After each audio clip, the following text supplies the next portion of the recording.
my home inspection, and I'd also ask the seller for repairs if it's not a competitive situation, meaning I will buy the house if you fix the HVAC because we found it's bad in the home inspection. All right. One of the things And I thought, yeah, go ahead. one of the things I thought was kind of interesting is that when it comes to just basic jargon, like the AP, for instance, or sometimes rebate, some of this jargon can often go over the commoner head. A layman, in a sense, is often not equipped to typically understand the jargon that is often apropos for the avenue that, well, a realtor gets into to understand how to sell and maximize the property that they're getting to the market.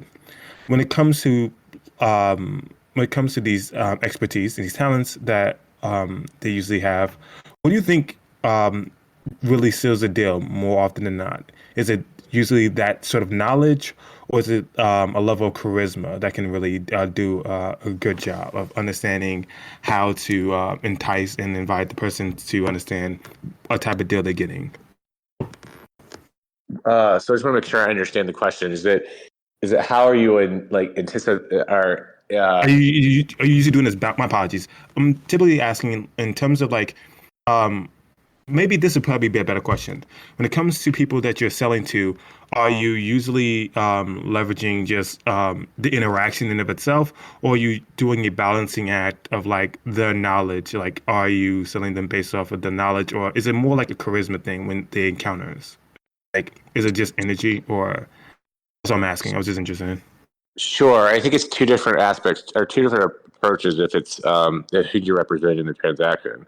Mm-hmm. If you're representing the buyer, what I do is get to know the buyer. What is going to inspire them to write the check every month to get them into this house.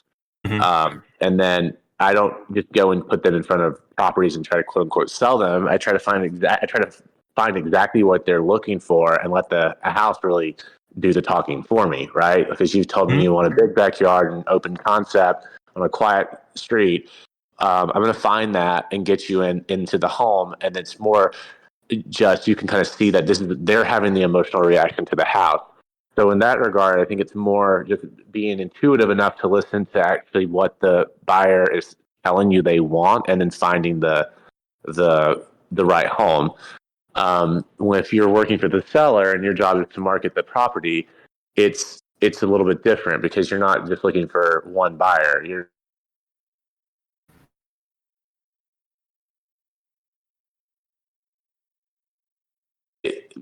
In that regard, presentation is everything, and what you want to do is kind of scale things back and scale things down. That's going to and so you can capture a larger audience. And so what I mean by that is, like, if someone has a lot of wallpaper in their house or a bunch of bold colors, I'd come in and paint things white because white's going to resonate with 98% of people. Take down all the personal effects. So I don't want to see your dog photos or your family portraits. Declutter it. I want to make this like a somewhat of a blank space. I want stuff in it, but not so much stuff where I can't picture myself in it. And the goal there is to try to elicit as many responses from the market and get as many showings as possible, and hopefully let it go into multiple offers. Basically, do what you can when it comes to being a seller.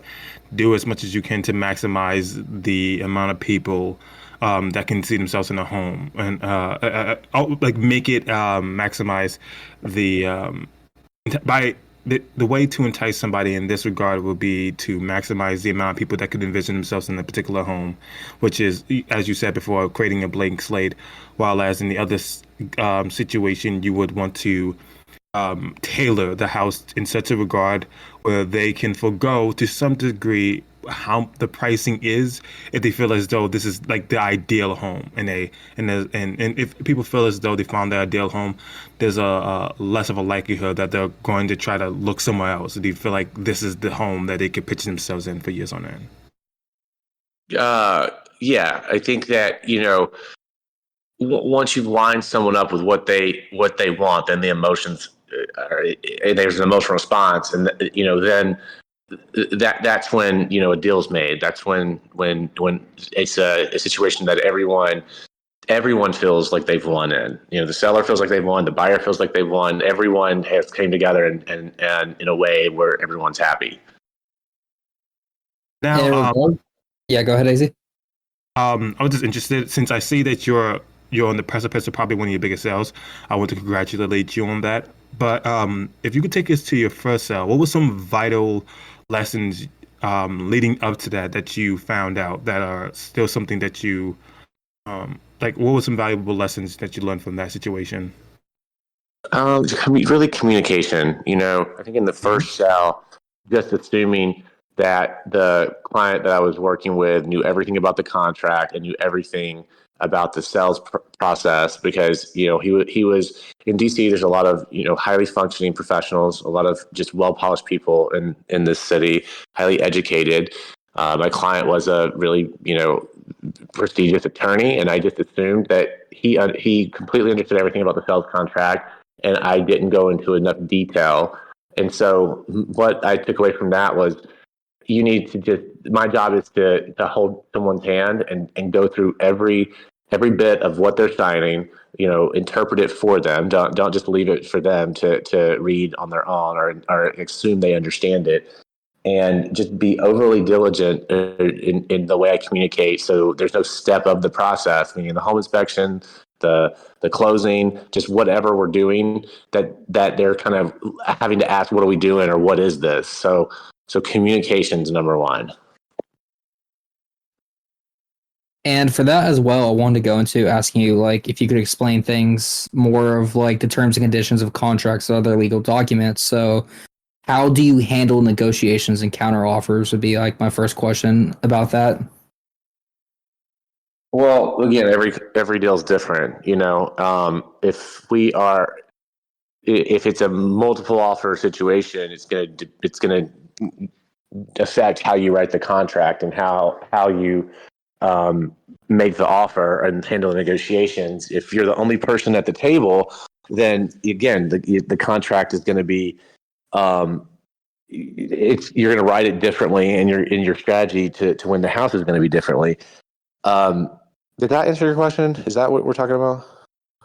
Yeah, I was just that, and I was going to lead it up with, what happens if the deal falls through, or, what are the penalties or implications that comes with that? I know you said earlier at the beginning of the podcast that, like, hey, this is a job where there's lots of rejection, but you got to push through and look at the 10% of the success you make. Would you want to expand more on that, or was that sums it up pretty well? Well, just to your question, what happens when the deal falls through? I don't think you need to ever look at it as what I'm losing as the agent. As long as you've maintained the relationship, meaning you still have the client, that's all that matters. So there's been plenty of situations where I've, got into a contract, and for whatever various reasons, my client has decided to void the contract. So there goes your commission, poof, right in front of your face, 30, 40, whatever, $60,000.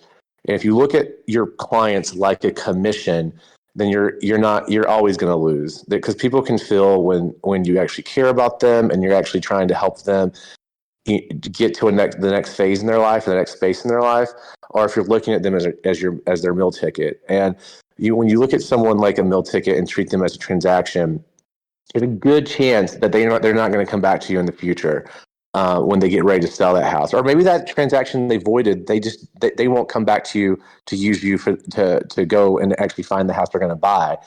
But let's say that they do, but they still have this feeling of just you're a number to them. They're not going to use you to sell the house. They're not going to refer their friends and family to you. So I think being able to take yourself and what's in it for me out of the situation is probably the biggest thing, because if you take care of your client, you will always be taken care of. But if you take care of yourself first, it's going to be a short-lived career. You're constantly, hunting and gathering business. Interesting you said that. If I were to draw something I believe to be a bit analogous to what you're saying here, it's better to focus on building a rapport than to focus on building a purchase, because a purchase can be it could be very financially affluent for you to do so, but ultimately that's not building you over like connections, and connections in that regard can lead to a domino effect of like more business opportunities than that one like moment in time when you sold that property. Similarly, I know in terms of magnitude these aren't the same, but if we were to think about like